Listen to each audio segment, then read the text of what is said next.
I just finished public school, I'll tell you why it's great. Waking up at 6 a.m. to pledge allegiance to the state. Yeah, it's true. I got my public school blues. My teacher likes to yell. All right, so Adam Kokesh of Adam versus the Man in Herndon, Virginia. Thank you so much for joining us. Good to talk to you again. It's been a while. I wanted to start tonight with, I'll set the scene for you, little anti-gun rally, supposedly anti-gun rally. I'm going to pull up the video of this real quick if you'll bear with me. And after it wraps up, this guy shows up. Right, so we all have a job to do, right? I feel converted. We do something every day around gun control. Let's everybody hold up your signs one last time so we can see the sea of people here. Thank you all so much. Thank you to all of our speakers, and thank you to each one of you. Thank you. Nobody is for gun control. What you are really advocating is that a small group of people called government have guns and get to point them at other people to take their guns away. Nobody is for gun control. I have to ask, how will you take my guns away? How will you take my guns away? Does anybody have an answer to that? Does anybody want to talk? The march going and this many people. Can you not touch me, please? Does anybody have an answer to that? How? How will you take my guns away? Yes, we will. Okay, how? Okay, so does the chanting, did that win you over or no? Yeah, I'm all about grabbing the guns now. I want to be crazy. I want to be looked at like an idiot everywhere I go. I want to have no credibility whatsoever or sense of reason or logic or any kind of self-respect or anything like that. No, totally. I just want to join the mob of angry moms at this point. Yeah. Okay. All right. So let's start with a challenging question, Adam. What is the point of doing this? Because I've watched your channel for a while, right? All the way back to the days where you were trying to embed yourself in the Occupy movement down there, certainly with mixed results. And, you know, I want to know, like, I know you're an optimistic guy. I know enough of your YouTube videos and your podcasts to know that you are like a real optimist. But there you are. You're in the belly of the beast, and you're surrounding yourself with these kinds of people. So I do want to ask you about how you maintain that optimism. But first of all, why do you make these videos? Why do you go down there and torture yourself like this? Wow. Well, you know, I don't know if I would ever put it in those terms because I really have fun doing what I do. Some people call it, you know, real life trolling, but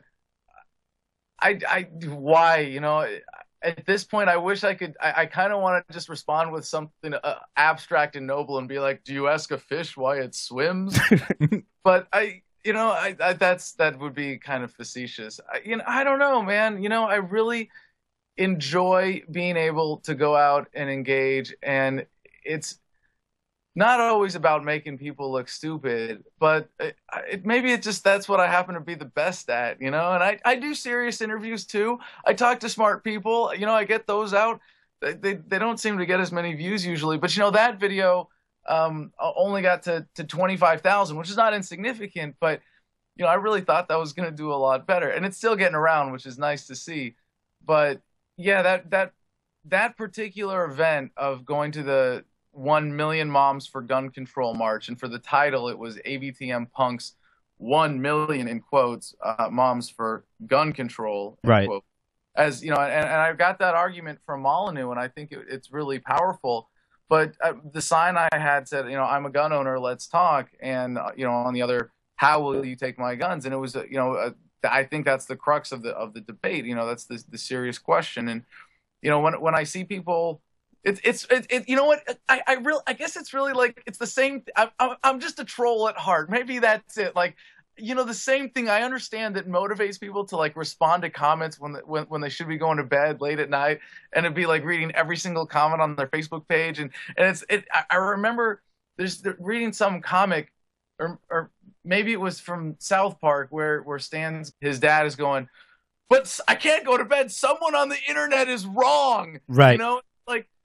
You know, I have, you know, and it's for me, it's like seeing that in real life. Like there are, you know, and I guess there's a certain passion that I have for connecting with people this way, because I have a belief that government is not just this independent, violent gang of thugs that is like, you know, a leech from society that is apart from it, and I get that, and I understand how that model applies, but at the same time, it's very much a product of the paradigm. Yeah. Like the man is not one guy, you know, like that's something that's in the minds of all of these people, and it's really ubiquitous and it's really pervasive.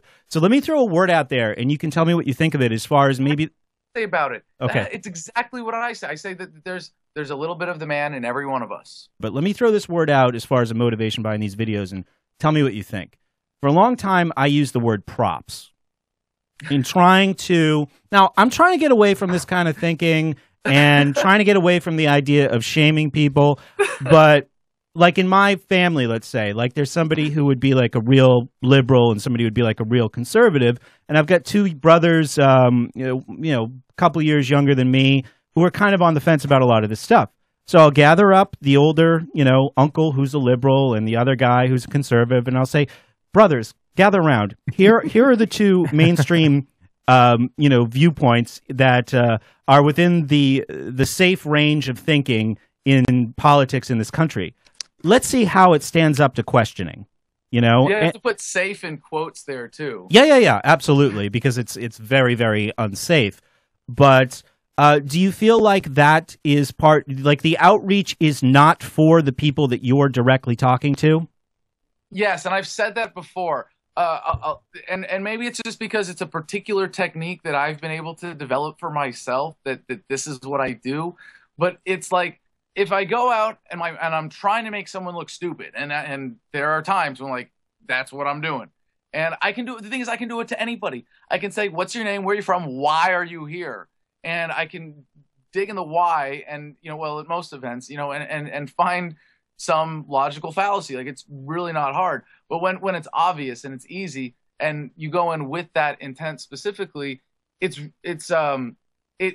are not the target audience. And sometimes people say, Adam, that person, you didn't convince them of anything. Like, what's the point? Like, well, the point's not them. It's for the person watching this, who you might share this with, who would, you know, who's thinking, you know, or who you want to say, don't be that guy.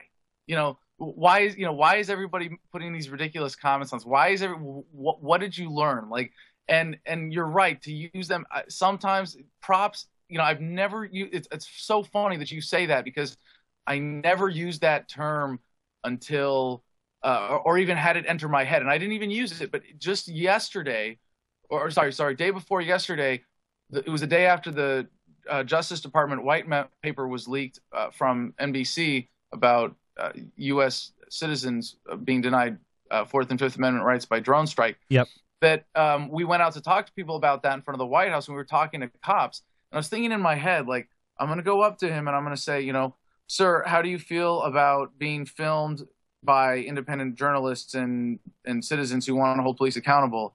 And I didn't even get that far. He was like, he interrupted in it. But I was going to say, well, if he said, well, since I do have the right to film this, I'm just going to stand here and use you as a prop. So here we go. How do you feel? And you know, just stand there and stick the mic in their face while they don't say anything, just to show how, you know, how bad cops can be about that. And I'm sure there are cops that would do that, and there are some cops that, you know, I respect cops that are saying, like, you know, hey, I prefer you don't film, or you know, like, but a friendly cop who's there to serve the public doesn't even say please don't film me.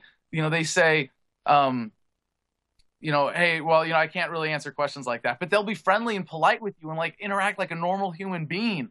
But there's something about the wall between law enforcement and this. Anyways, I don't want to digress too much, but it was at least in that incident where the word, like, in thinking about actually talking to a cop, if they were going to be one of those, you know, asshole cops, mm-hmm.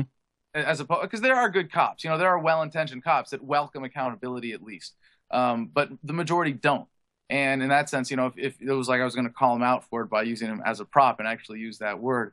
But yeah, the point is, oftentimes the message is not directed at the person in the video. It's at the person watching, and it's don't be that guy. I was talking to somebody recently about just the philosophy of liberty in general, and I think the objectivist philosophy preceded it as the ultimate shaming tool, if you want to use it that way. Do you know what I mean?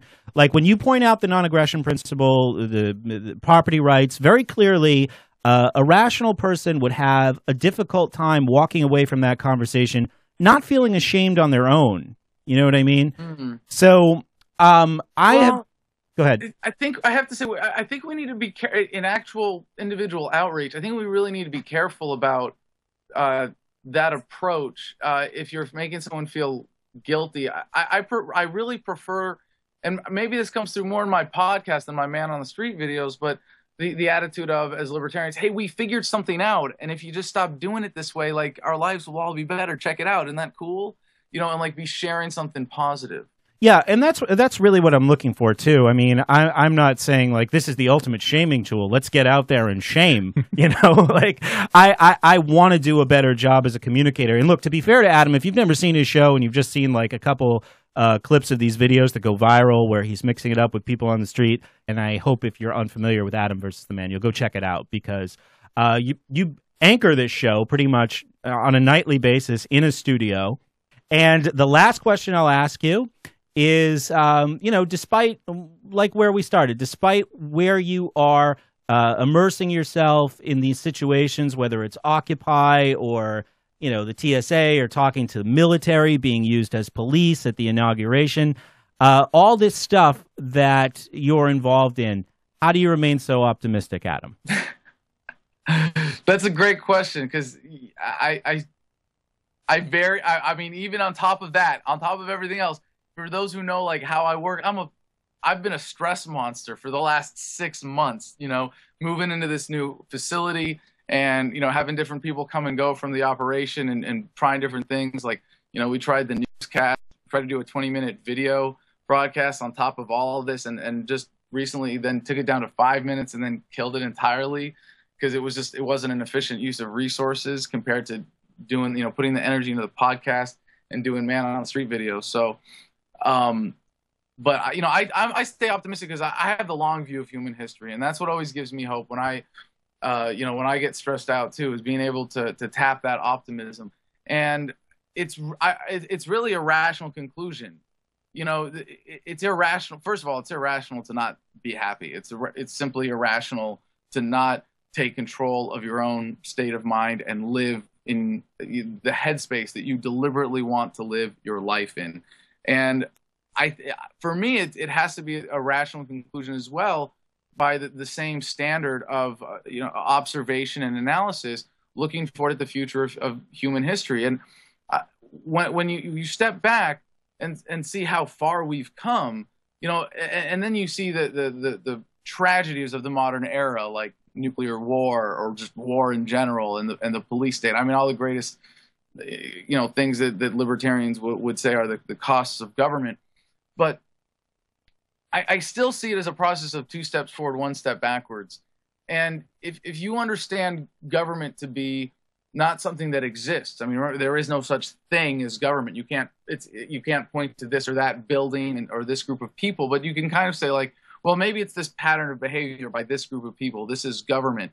And, you know, in that sense, it's not something that exists as much as something that we do. It's a behavior. And as voters, even, you know, in that sense, voters would be a part of that government structure. And if you understand that government is coercion, there are 2 fundamental things about it. It is pathological behavior, and it is detrimental to human happiness. Mm-hmm. And if you believe, as I do, that technology is fundamentally empowering people to be more capable of seeing those fundamental facts, capable of, I think we are, you know, despite the horrific blips we see in school shootings, kinds of things like that, we are, I think, you know, and who knows, maybe this is a place where you'd say America's in a step backwards with the sheeple mentality right now. But I think overall, in the general course of human history, we are becoming more self-aware, more capable of providing for our own mental health. And, you know, along with the, you know, 1 step backwards part, I think American mental health is taking a big step backwards right now. So I don't want people to think I'm like denying that. Mm-hmm. But when you see what we've come from, and really what's on the horizon, I'm also very optimistic. I mean, the 3D printing revolution is around the corner. In a couple of decades, we're going to have computers smarter than our brains. We're going to have computers smarter than our brains implanted in our brains. We are going to have devices that read our thoughts. I mean, these are every time I look forward and think about it and see all this crazy shit, I stop and go, wait a second, there's something in reality that is a current trend that shows this. I mean, look at Domino's Pizza Tracker as a way of thinking we're about to have the taco copters in actual use, you know, drones dropping food out of the sky that's 3D printed at a food tower. You know, maybe it's not like that, but really just around the corner, this kind of empowering technological revolution that we are about to experience in the next like 30 to 50 years of our lifetimes is going to be the equivalent of all technological development prior to this in human history. Yep. When we have and like the devices that read our thoughts, those already exist. I'm not like making shit up. There are little things, and they're primitive now, that will read your brain waves and send it to your smartphone. And they're designing apps for things you can do with this, like to measure stress levels and things like that. But what we're going to have, it's really not that far off to think that we're going to be able to, through 3D printing and computer-controlled brains, computers controlled by our brains, literally just think shit into existence.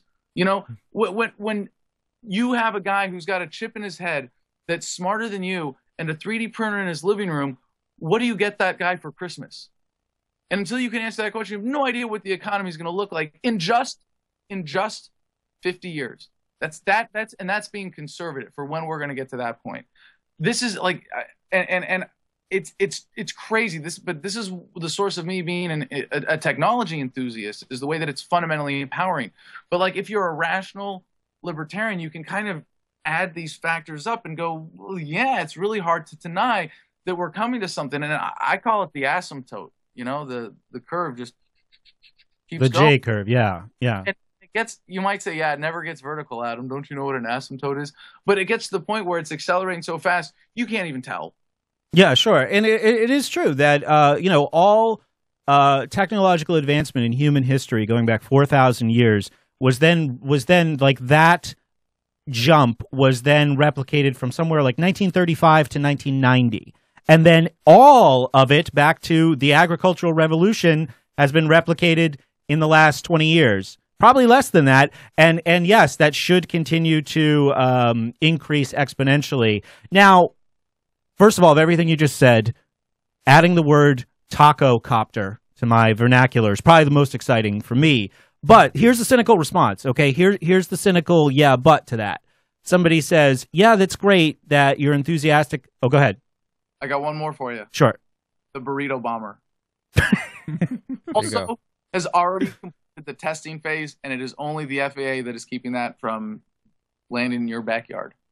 Well, so that's a nice segue to this question, to this, yeah, but all of this technology that we're looking forward to coming down the pipe and all the things that we're already utilizing, state has that stuff first. They get access to it first. So what do you say to that? What still makes us optimistic? Funny you mentioned that, because someone actually Skyped into my show just a couple nights ago to ask basically the same question, and we had to go back and examine the historical record. You know, the major empowering technology. You know, the government had the internet first. Mm-hmm. From being a fundamental force for empowerment today? No. Did the government? I mean, what other technologies did the government have first? And it's like, sure, there might be some blip there, but if it's the Enlightenment technology, you know, the next wave of, like, one of my fantasies, if you will, when I started thinking this way was, and then we're all going to get therapy robots. You know, they're all going to be smarter than us, and already you have to think, well, what is the therapeutic benefit that we get from the internet?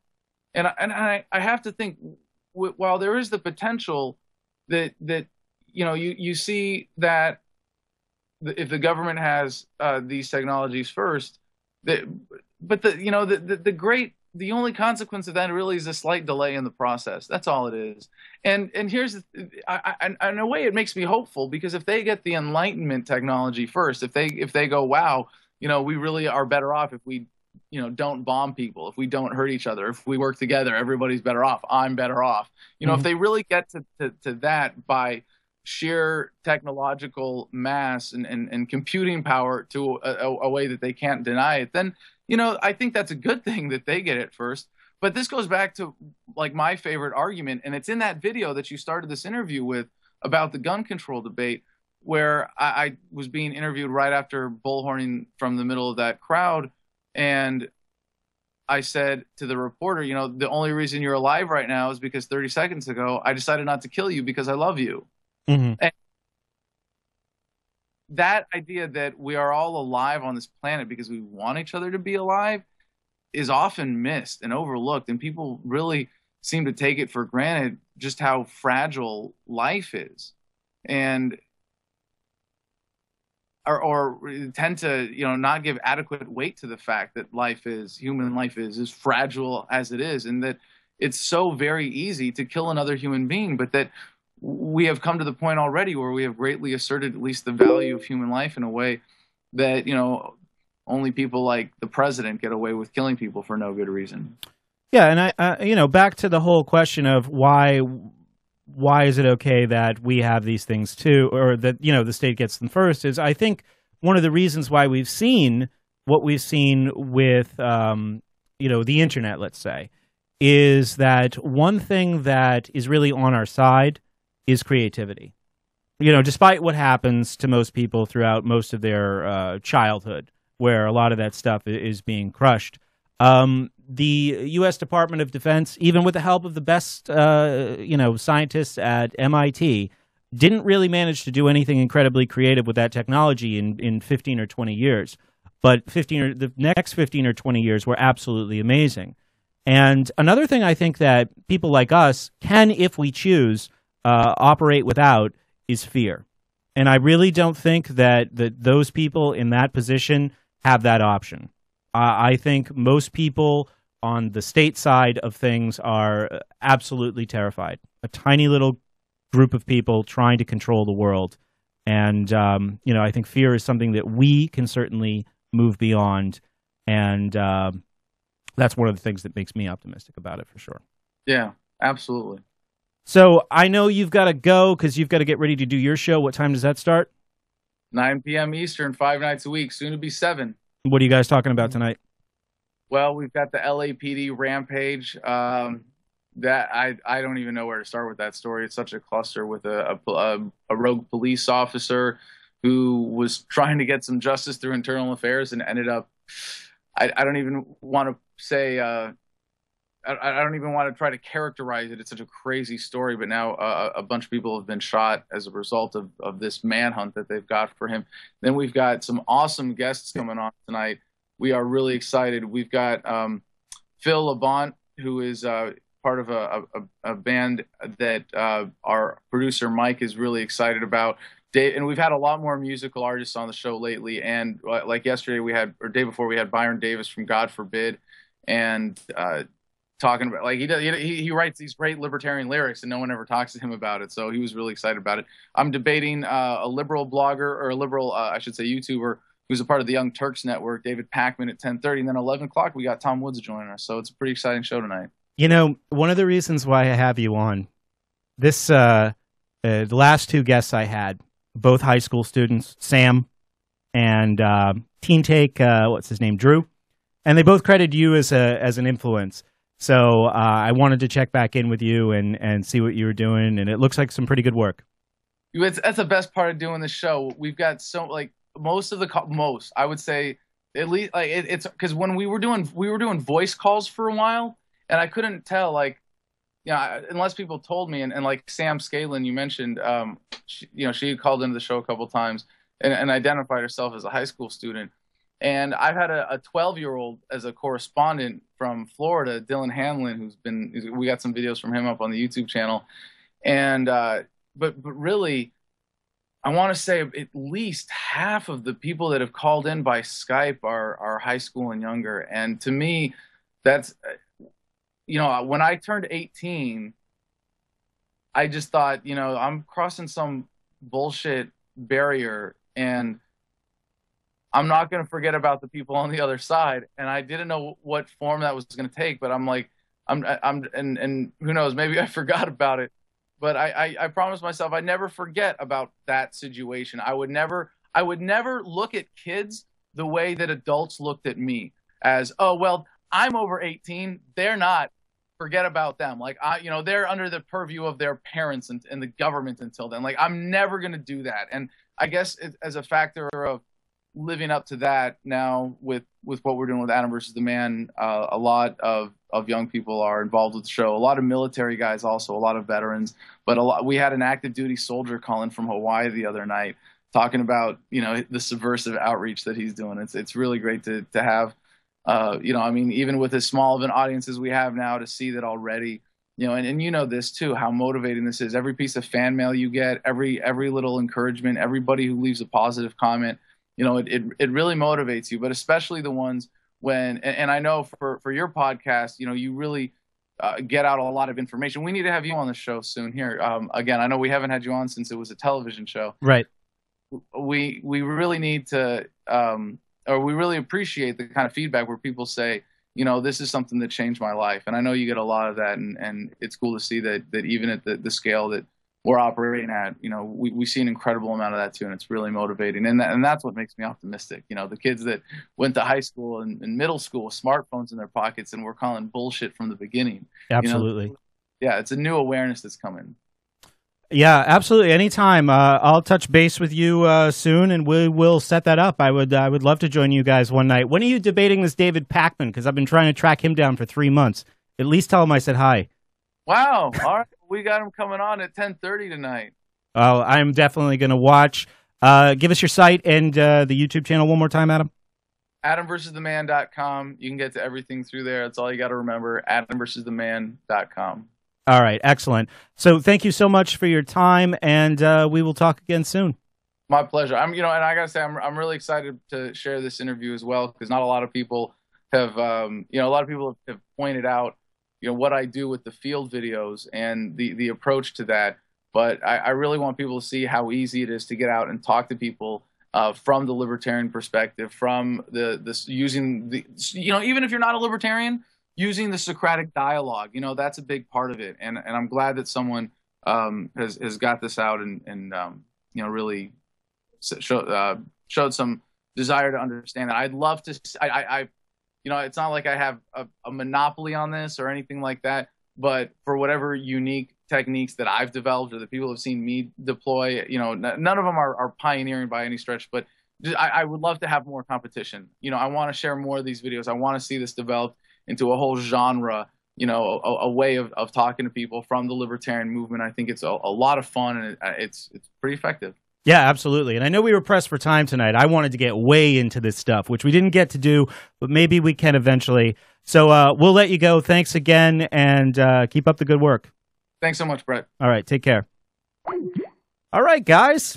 It's a great interview, Brett. Good times. Was that a good interview? Yeah, you definitely dominated it with an interview.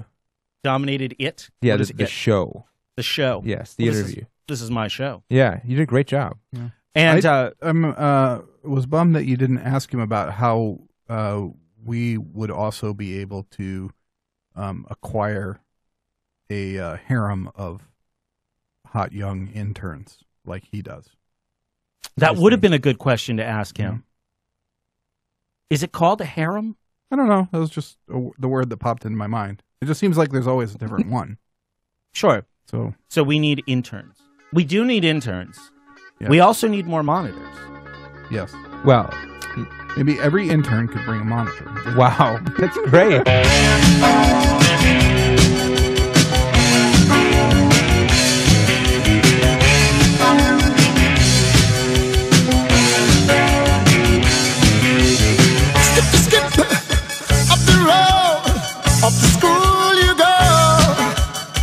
Don't be a bad boy, Johnny.